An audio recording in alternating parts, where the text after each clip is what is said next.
Welcome back to Realistic Fitness on SHUPirates.com, brought to you by Adidas. As always, I'm Seton Hall Strength and Conditioning Coach Angelo Gingerelli.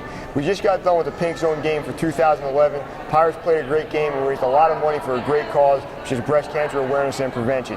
Now today is a very special episode. I have a special guest, one of the most popular men on Seton Hall's campus. We have none other than Mike Mosca, aka Flagman.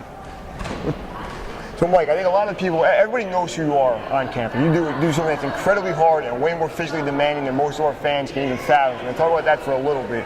Let's get started, learn a little about yourself. How did you get involved in cheerleading and how did you actually come to be Flagman? I was actually in the gym working out one day and the current cheerleader, Drew Rivera, asked me to be a cheerleader with him, and I talked to a couple friends of mine and we just made the commitment and went over there and ended up having a great time. At first I thought, well, how cheerleading, I never did it before, and after a while I really learned to like it. So like you said before, you were not a cheerleader before you got to South Orange and became a Seton Hall Pirate. What was your athletic background like and what did you do before you were a cheerleader? In high school I was a swimmer and lacrosse player, and I always liked going to the gym also, so putting on the size really helped me a lot, transferring to cheerleading because I'm picking up girls and stuff like that, and I never really expected to do it like I said earlier, so it's been a big help. All right, so being a cheerleader helps you pick up girls? Yeah, I pick them up all the time, actually. Good.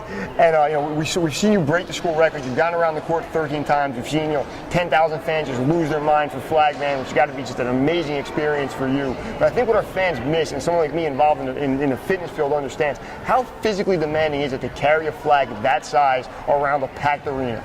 Carrying that flag is honestly one of the hardest things I've done since being a swimmer, which is extremely difficult. Every time I finish it, kind of feels like I have bronchitis. It really hurts my chest, like breathing wise, and it's really a tough exercise. Like it's crazy. What muscle, what body, where is it, obviously your lungs, and it's physically cardiovascularly hard just to run around the court that many times, let alone do it carrying a huge flag. Yeah. Muscularly, where are we the sorest afterwards? Where do we really feel that activity? My legs hurt, my shoulders, and my arm, like my right arm, the stress is like all on this side right here because I hold it here, and then the back of my left arm when I hold it at the bottom, and then leaning over, so sometimes my back. Obviously, it's physically demanding. How do you prepare for that? What's a day in the life of Mike Mosca, Flagman like? I work out 6 days a week. I do all weightlifting. I don't really run too much, to be quite honest with you. I mean, I do a lot of squats to prepare for running the flag, and then again shoulder presses and things like that, keeping up. Otherwise, I just cover all the basic muscle groups every day, and then take off on Sundays.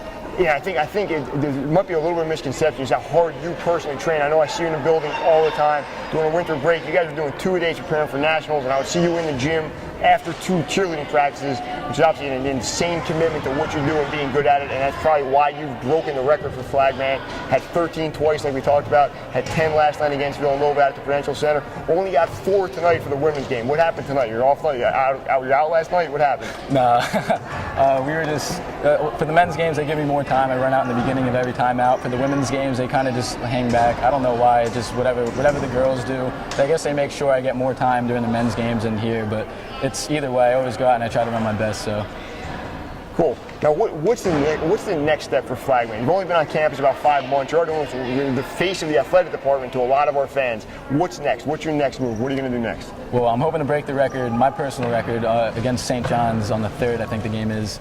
So that's then, when I get older, I guess, through the years, I'm just going to keep trying to build on that and keep bettering myself.